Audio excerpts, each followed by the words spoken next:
Welcome to the Slop Temple. We pray this video helps. You start by opening the text in a reliable editor and making a backup copy immediately. Once done, enable visible formatting so you can see spaces, tabs, and line breaks. This helps you spot invisible errors. You should also check the file encoding. Use UTF-8 when possible, because encoding mismatches cause weird characters.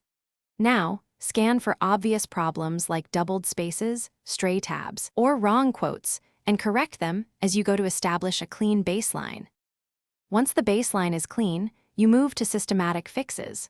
Use find and replace to remove double spaces, convert smart quotes to straight quotes if needed, and standardize hyphens and dashes.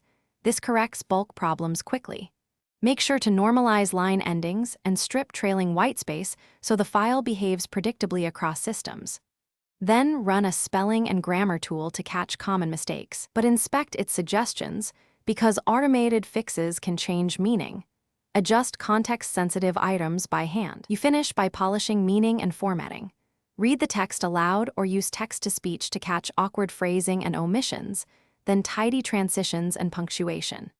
Save the final file with the chosen encoding and test it in the application where it will be used so you confirm visual fidelity. If something breaks, characters showing oddly or misaligned text, check for hidden control characters or encoding mismatches with a hex or advanced viewer. Resave as UTF-8 and retest to resolve the issue. Thanks for watching. Consider subscribing if we helped you.